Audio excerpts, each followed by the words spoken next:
Judge, we intended to do that as well. We haven't stipulated, we haven't come together to stipulate on a version of that transcript that should be redacted. We certainly can do that, and we're happy to do that. Thank you, Mr. McBride.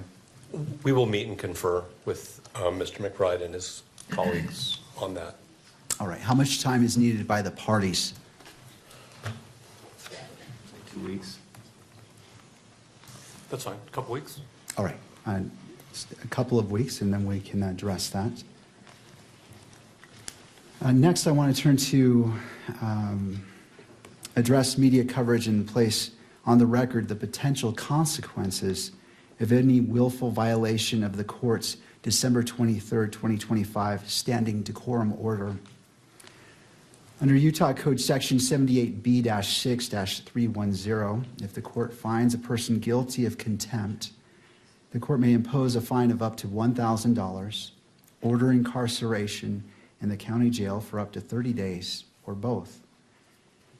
Any alleged violation will be carefully evaluated, and the court will impose only those sanctions which are appropriate and proportional under the circumstances.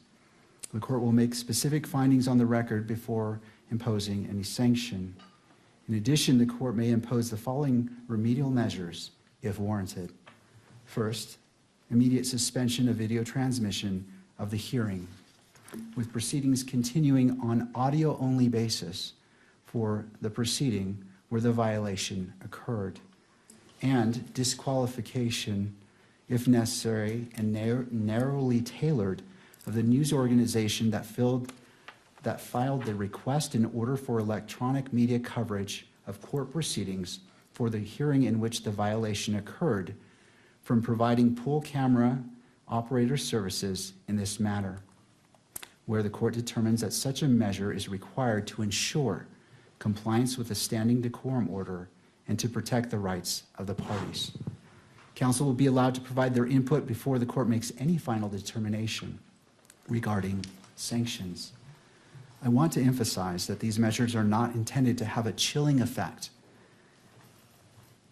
on open and transparent courts or on responsible news gathering, and the court remains fully committed to the presumption of open proceedings under applicable rules. Rather, they're intended to protect the constitutional rights of all parties while preserving the integrity, openness, and fairness of these proceedings. Third, at this time I wish to address the camera operator. Mr. Yulberg, if you wouldn't mind coming forward and standing at the lectern. And could you state your name for the record? John Yulberg. Thank you, Mr. Yulberg. It's not my intention to cause you any embarrassment or discomfort. I simply want to ensure that the guidelines for today's proceedings are clear. Mr. Yulberg, during today's hearing, what is your primary role? To provide video coverage of the proceedings for the public. All right. Have you read the December 23rd, 2025 standing decorum order? Yes, sir. Do you understand the guidelines as they relate to your responsibilities today? I do. Do you need any additional time to review the December 23rd, 2025 standing decorum order, or any time to reposition the camera to ensure full compliance with those guidelines? Do I need more time? I'm sorry, was that the question? Do you need more time to review the decorum order? And I'll pause there because that was a compound question. Sorry about that. No, I've read it, I fully understand it, I'm good to go. All right, to the second part, do you need any additional time to reposition the camera to ensure full compliance with those guidelines? No, I think we're in a good position now. All right. Mr. Yulberg, do you anticipate any difficulties complying with the December 23rd, 2025 standing decorum order? I do not anticipate any problems. All right, and is there anything that the court can clarify to assist you? No, I think we're good to go, sir. All right, thank you, Mr. Yulberg. Thank you. Before I let you go, I'll turn to counsel based off the questions asked. I turn to you if you have any input or questions. Nothing from the state. Thank you. No, Your Honor. All right. All right. And the court, I appreciate your cooperation, and it's my hope that we all do our very best today together. Absolutely. Thank you. And finally, before we turn to the issue, the motion before the court, to the state, could you please provide a brief update on the status of discovery disclosure? Yes, Your Honor, I don't have the percentage of materials that we have that have been disclosed, but I think we're above 90% at this point. There still is discovery coming in, there are reports and so forth coming in from various entities. So I think we're moving expeditiously towards completing at least this initial batch of discovery. Of course, discovery will be ongoing probably for the duration of the proceeding, but we have provided nearly all of what we have to date. All right. And to defense, any input? None at this time, Your Honor. Thank you, Ms. Nestor. All right. Thank you, counsel, for your patience as the court covered those preliminary issues. Let's turn to the defense's motion to disqualify the Utah County Attorney's Office. Ms. Nestor, or, sorry, Mr. Novak. That's fine, Your Honor. That's okay. We actually have some preliminary things we want to discuss with respect to the posture of this motion. And I also think at some point the court needs to decide at what stage the hearing on this motion remains open and becomes closed. So I'm going to bear that in mind in terms of my preliminary statements, if I may.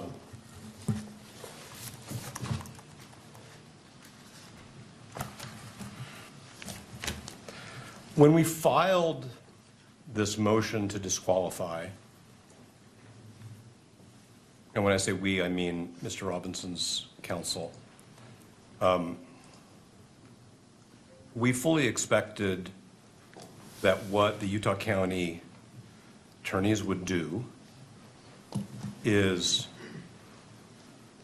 refer the motion to the Attorney General's office so that the Utah County attorneys are not in the position of representing their own interests as potentially conflicted attorneys in a potentially conflicted office, and representing the state's interest in the prosecution.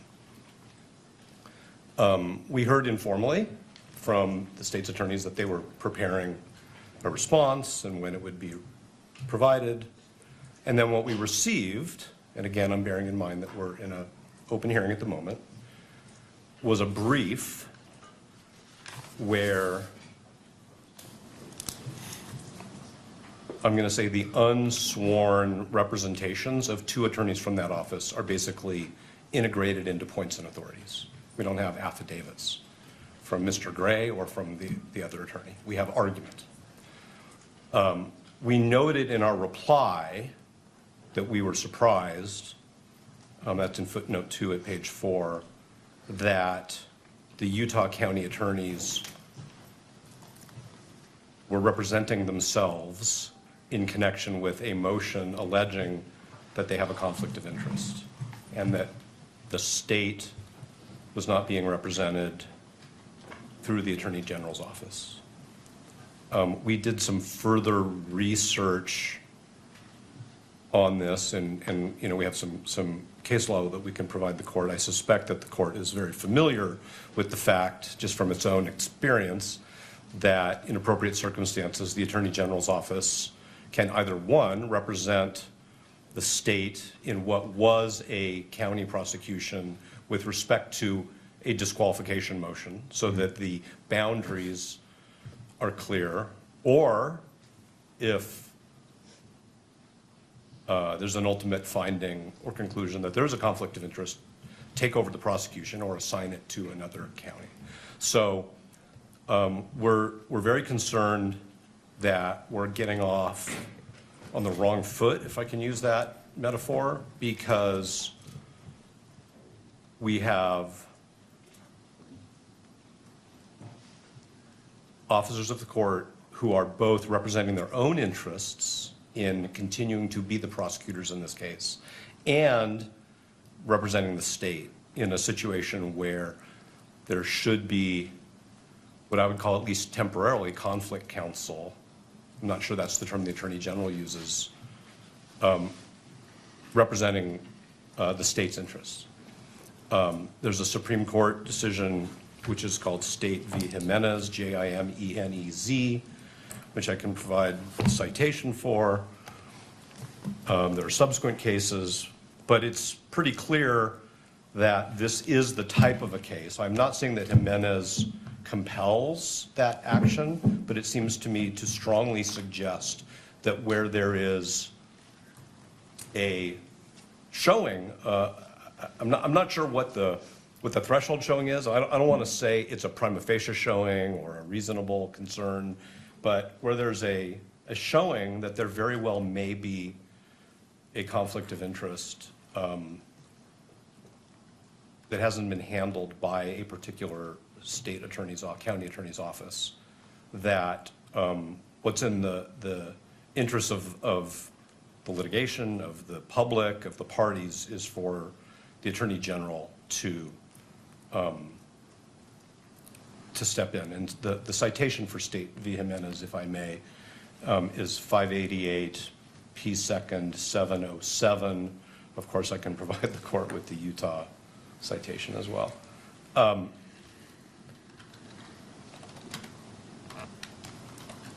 This court actually has the authority under that case, State v. Jimenez, to direct the Attorney General to step in, not for the entire case at this stage, that's not what we're saying is necessary, because that requires a finding of a conflict of interest, but to step in or to designate somebody to step in for the purposes of litigating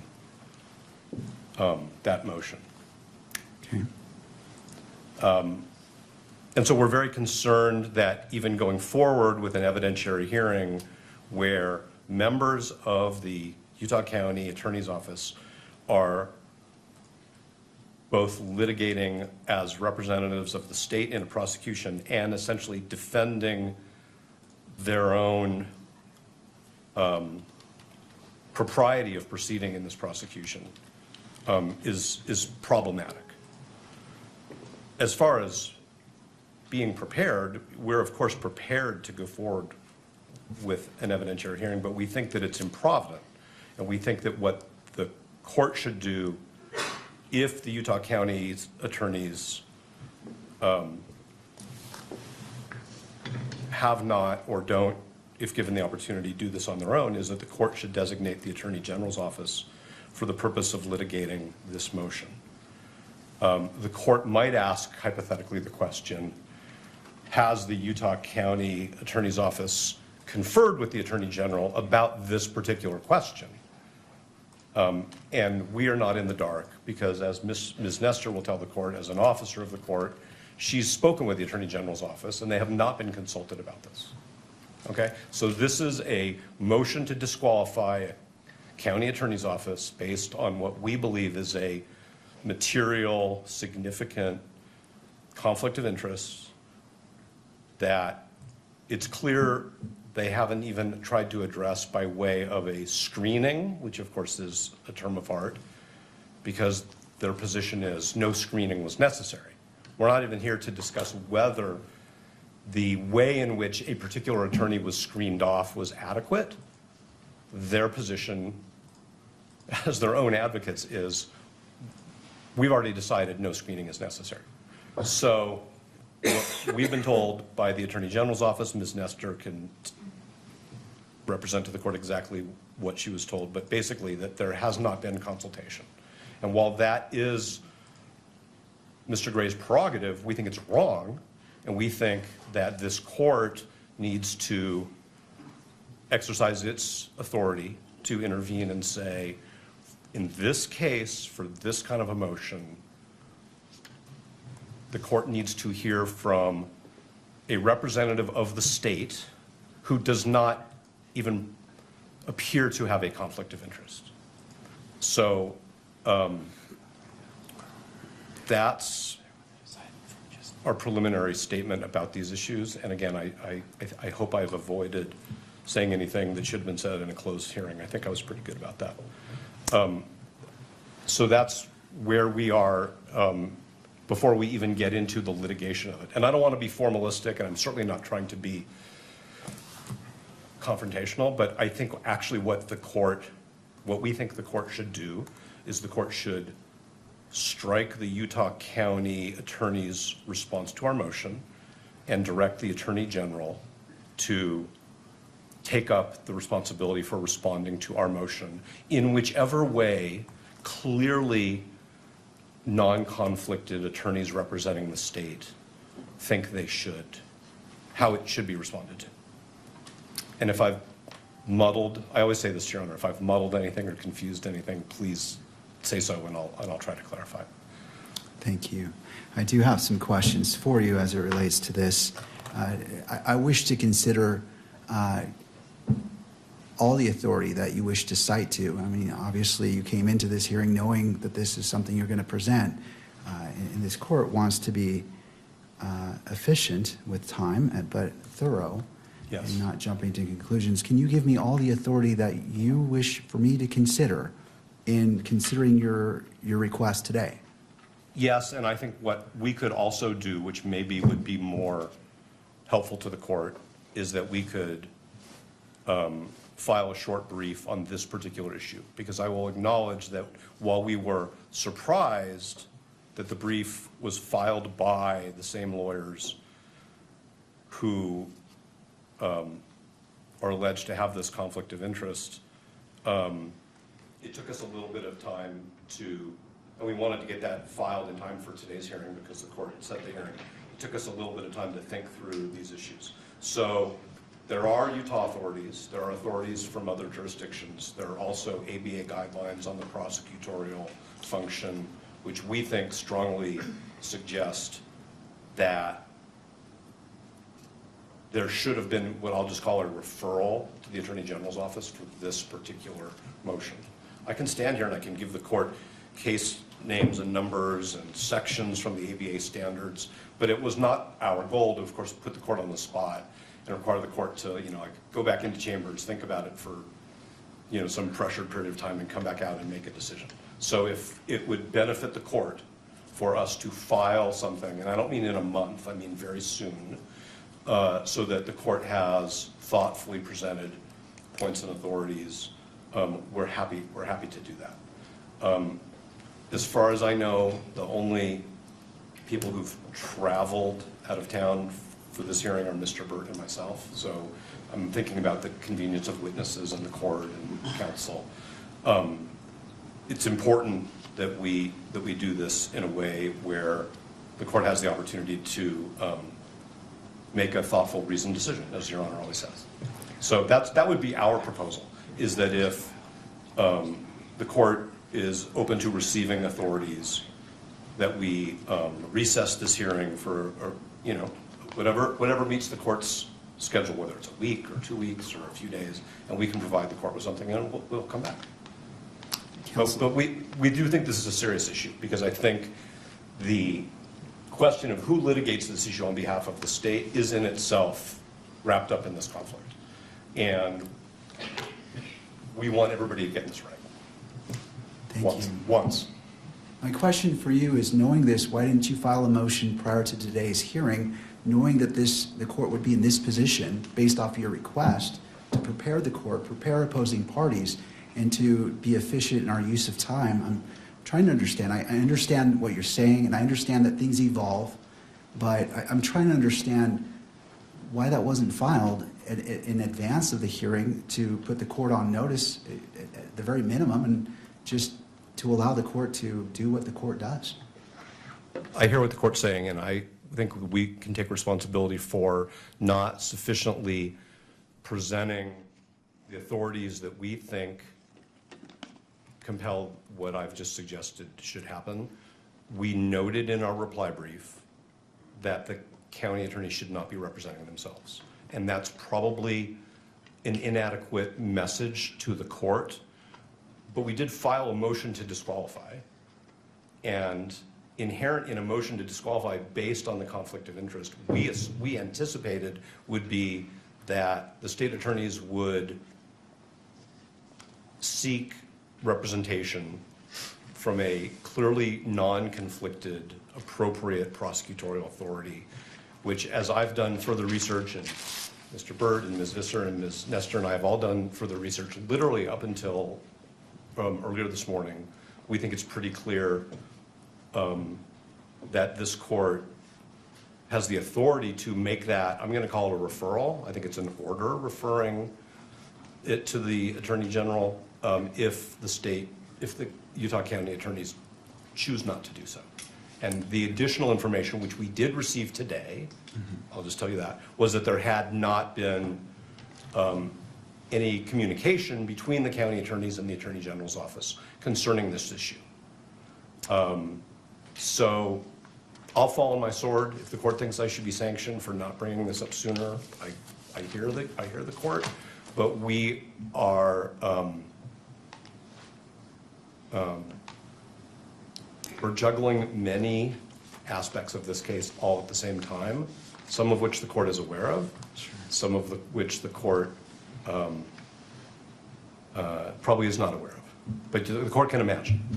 No, and I appreciate that. It's not the intent to sanction you. I understand that issues come up, and there's a lot going on, and so the court appreciates your candor and representation today. So these items can evolve, and so the court is not finding fault with you. It's just hoping that, as it requires a lot of time and resources for you and for fellow attorneys and for the opposing party and for other parties, we just might want to make sure we make the best use of our time when we're together. I hear everything the court is saying. I take it to heart. I understand what the court's saying, and we are cognizant of the time that the court devotes to preparation for these hearings. So that's all I can really say. Sure. And also for Mr. Robinson himself and the victim representative, Ms. Kirk as well. We just want to do our best, and I understand, and I'm not finding fault with you, sir, or your team. We've all been in court. We all know what happens, so I understand. I'll turn to the state. Oh, and I'm sorry, is there anything further that you wish to represent? No, I could provide the court with more citations, but I'm just wondering if that's really the best way to give the court a list of verbal citations. I think with all consideration for, and we probably have, with all consideration for the fact that the court wants to be thorough and careful, and we do as well. We don't want to shoot from the hip, but I think that we just decided that this was something that we needed to bring to the court's attention in a much more fulsome way once we understood not only the way this was developing, but, frankly, the way the Utah Supreme Court, the ABA guidelines, courts of appeals subsequent to State v. Jimenez, and the information that we received today from the Attorney General's office, which isn't a secret. It's just we had a conversation and we learned that there hadn't been any consultation. If there had been consultation and the Attorney General had said, no, we think you're good to go, then that would be different. And that's what we learned this morning. All right. Well, I'll go ahead and take those authorities right now if you'd like to list them. Court is ready. So the second one would be State v. Robertson, and that is also a Utah case, 886 P. 2nd 85. There's the ABA prosecution standards. I would refer the court to section 3.1.7 and 3.2.5. And those are, I think, the places to start. Is there any Utah rule on point that addresses this issue? So the case of State v. Jimenez, which I referred to, which is the Supreme Court, does actually cite a statute. Okay. Anything further that you wish for this court to consider at this point in the proceeding as it relates to this issue? No, and depending upon the statements of counsel, we may have some response if the court permits it. Of course. All right. Thank you. Turning to the state. Mr. Gray.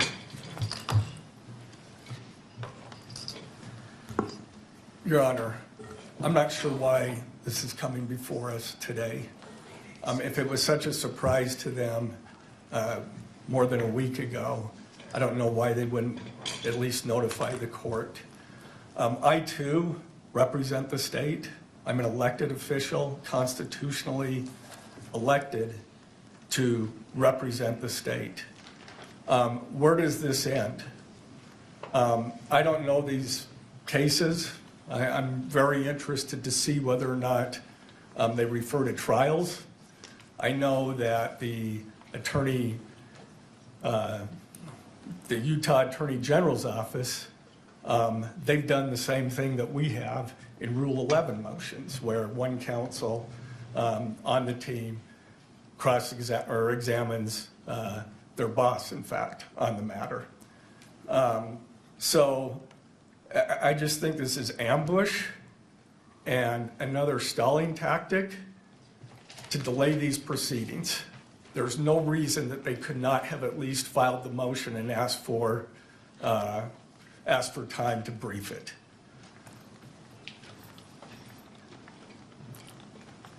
And where does it end? Do we get to respond to their motion to have the Attorney General's office respond, or does the Attorney General's office have to respond to that one too? I'm not, well, anyway, I've stated my, it should have been done far earlier if that was their case, if that was their claim. And if I could just turn the time over to Ryan in case he has something else. Thank you, Mr. Gray. Yeah, I Mr. do. McBride. And excuse me, this is, we're tag teaming this somewhat because it's a surprise to us as it is to the court. But in the 5 minutes I've had to read Robertson and Jimenez, which could have been provided to me before this hearing, it looks like those cases don't stand for conflict of interest cases. They're actually, does the Attorney General's office have authority to prosecute cases that occur within a prosecution district or county attorney's jurisdiction? And the answer is yes. It's not about taking conflicts from the few minutes I've had to read those cases. I do want to state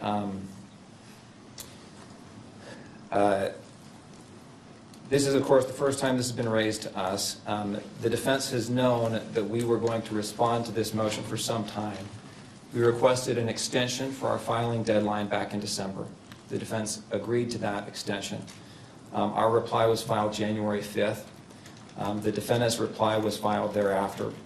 And in that reply, the tone of that reply is mentions that they thought that perhaps a special prosecutor would be appointed to handle the conflict case, but in the alternative says we'll be able to, we want to subpoena witnesses to establish the facts that are laid out in the state's opposition motion or memorandum. And that was what we understood was going to happen today. You have a family member of a prosecutor who has been subpoenaed. An affidavit has been supplied to the court. We believe that affidavit is adequate, but it wasn't adequate from the defense perspective, so they subpoenaed that person. Prosecutors have been subpoenaed for today's hearing. We have 2 investigators that have been subpoenaed for today's hearing. And we are ready to go, Your Honor. I think that the motion or the request the defense has made assumes that a conflict does exist and that there's an inability of the party who has been accused of a conflict to defend themselves. And I just don't think that that's true. If there is a conflict, which is the question that this court is to decide, the case will be referred. Until that conflict has been established, the case is properly in the jurisdiction that has statutory authority over that offense. And until that conflict has been established, the Utah County Attorney's Office has this case and can defend its involvement in this case. I got just a moment to review my notes and see if there's other points we want to make on this. Of course.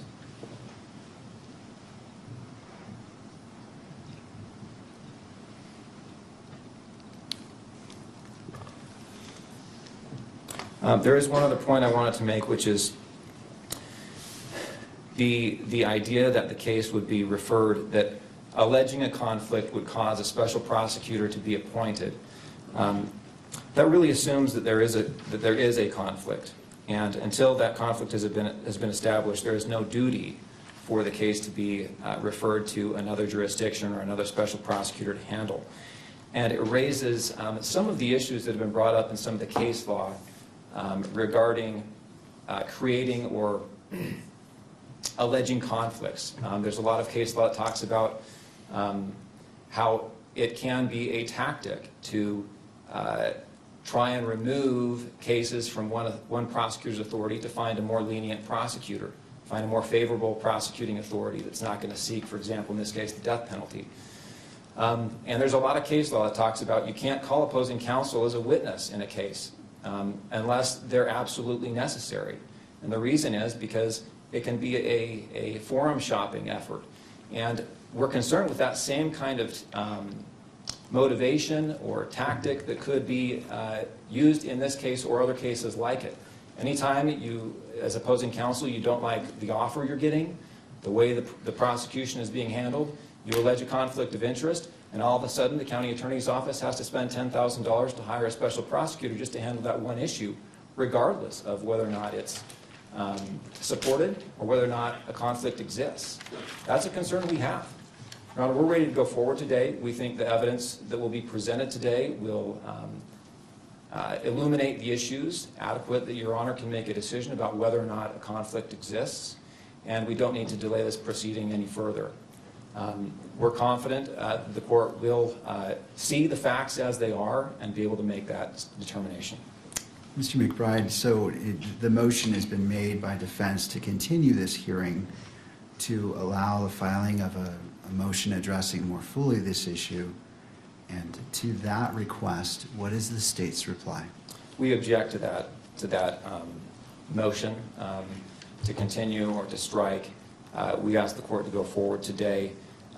We think the motion is untimely. The court has, or the prosecution has subpoenaed witnesses, and every delay that happens, the witnesses that we have now family members of the prosecution being subpoenaed.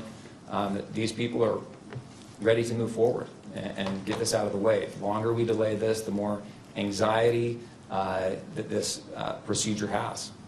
All right, thank you, Mr. McBride. To defense, any response? Yes, John, thank you. First, I want to say this is not about seeking a lenient prosecutor.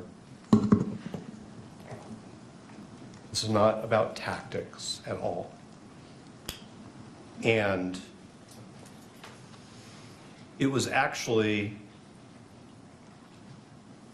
the county attorney's office who informed us back in October that there was a family member of a prosecutor who was present at Utah Valley University at the Charlie Kirk rally and experienced and witnessed certain things. We didn't make this up out of whole cloth. We didn't grab onto some piece of discovery and say, a wedge, a tactic.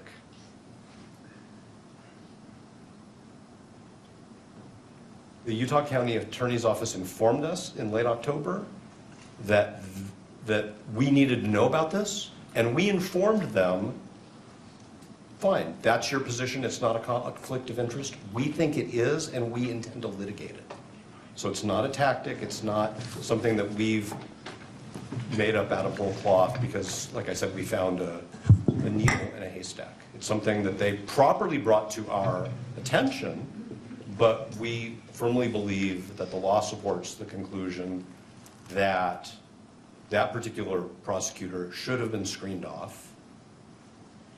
There's good case law on screening, which we did fully cite in our briefs in a timely way, and there was no effort to screen off that prosecutor, and that has now created a problem for the whole office.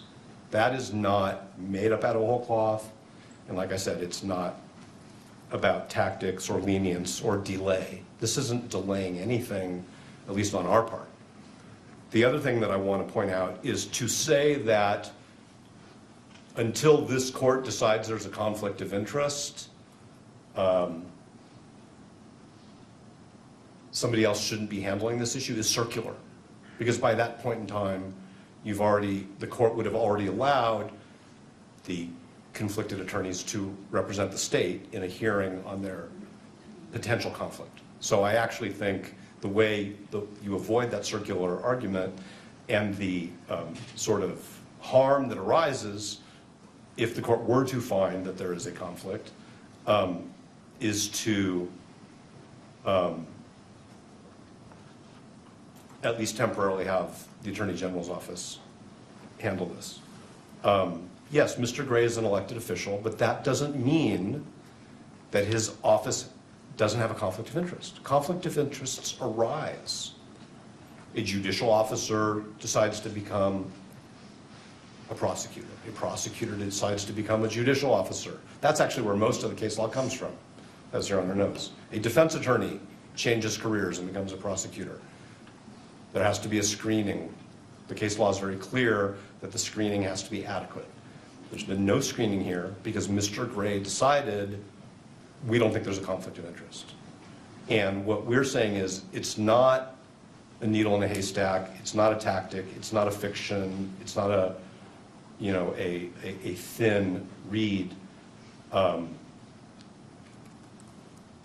evidence that the court has suggests, number one, that there's a very good possibility that as a legal matter there's a conflict of interest. That's why we need to have an evidentiary hearing, because the court doesn't have all the facts.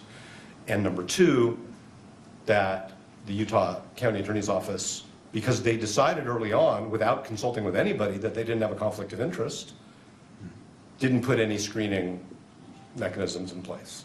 And so I understand that they want to defend the decisions that they've made.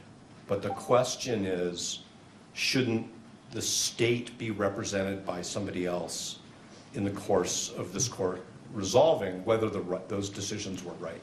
Because to quote the law and to quote the ethics, the Utah County Attorney's Office is now serving two masters. I don't like that word, but that's the word in the doctrine. They're representing themselves and they're representing the state of Utah. And that's why the Attorney General or somebody else designated by the Attorney General should be representing them in this matter. And I do want to say one more thing, if I may, Your Honor, and I appreciate the court's patience. I think that the way we raise this issue in our reply brief is not as accommodating to just letting it go as counsel suggests. What we said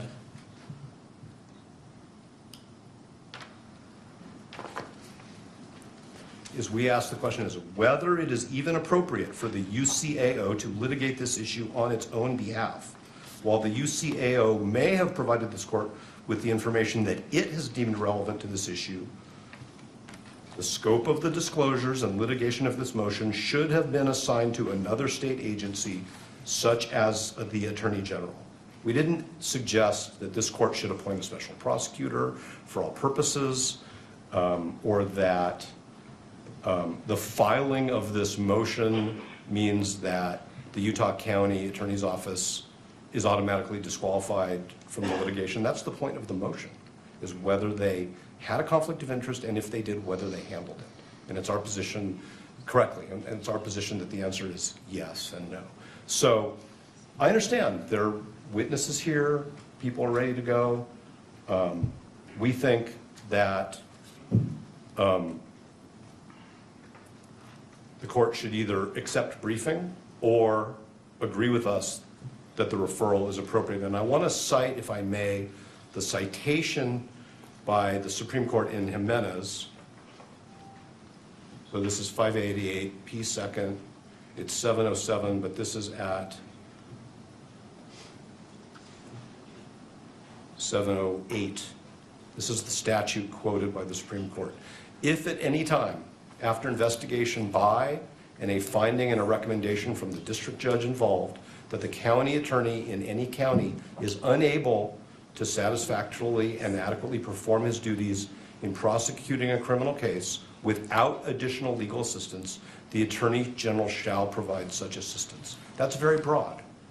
What that means in this case is it's inappropriate for the Utah County Attorney's Office to represent itself when it is also representing the state.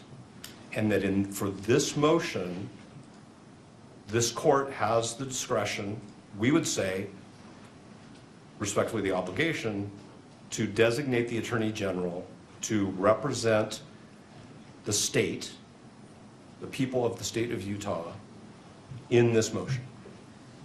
And depending upon how the court rules on the motion, then we have to see what happens next. So is it your position that the court has discretion to make that decision? I think that the court has the discretion to say to the Utah County attorneys, you shouldn't be representing yourself in this case at this stage as to this motion only. Continue to do what you do while this motion is pending, and we will resolve this motion. I am not suggesting that they should stop the work that Mr. McBride talked about preparing discovery, having their agents interview witnesses. We want to get this motion resolved in a timely way. It is not a stalling tactic. But I'm not saying, let me be very careful because I don't want to misinterpret the court's question. I'm not saying that whatever this court decides is the right decision because the court has discretion. We believe that the law requires that the county attorney's office be represented by somebody else for this motion. What I'm saying is the legislature gave the court the authority to compel that when the state attorney and the attorney general haven't done anything about that yet. I'm not saying that the court, I mean, I don't know what the standard of review on appeal would be, so I'm not just saying it's an abuse of discretion standard. What I'm saying is the legislature gave this court the authority to direct, refer to the attorney general representation in a criminal case where there's a showing of a potential conflict of interest. And I've been a criminal litigator, although on this side for a long time, so I understand what counsel's talking about is sometimes defendants come up with questionable grounds and move to disqualify. And I don't think that that's a finding that the court can make in this case. It was actually, as I said before, the Utah County attorneys who were concerned about this enough that they brought it to our attention. We have profound disagreements about the significance of the conflict and the way it was handled. Okay? And otherwise, I think I would be repeating myself if I said anything more without answering a direct question. All right, I just have a brief question. Do you have your witnesses here today? All the witnesses are here. We have no problem as a pragmatic issue going forward. Our witnesses are the subpoenas that we served, which were filed with the court. So to be clear, I don't think the court is inferring this. We're not unable to proceed if that was the court's conclusion. We are prepared, and the witnesses are here. I'm just saying we think that it would be improvident and it could result in errors of law, and it could result in problems down the road. Thank you. Do you need any additional time in regards to your argument to continue this hearing based off the citations that you've provided, the authorities you've provided the court? 1 second.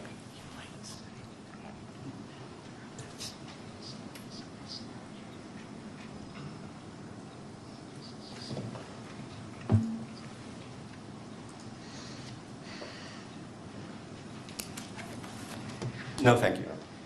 All right, thank you. What this court intends to do is, this is an important issue, and I realize the totality of what's been presented. And my question in regards to your witnesses it was informatory. I just wanted to see if depending on what the court rules, if the parties, I don't want to disadvantage either party in that. So this is an important issue, and this court wishes to take a brief recess. I want to look at what's been provided and make see where the court needs to go. I want to inform myself, take a moment to look at it, and as opposed to just making a snap decision and taking into consideration all parties and the constitutional rights of all parties as well. With that, we will be in a brief recess. I always hesitate to give a time because We'll be sometimes I appreciate you being here. Court is in a brief recess.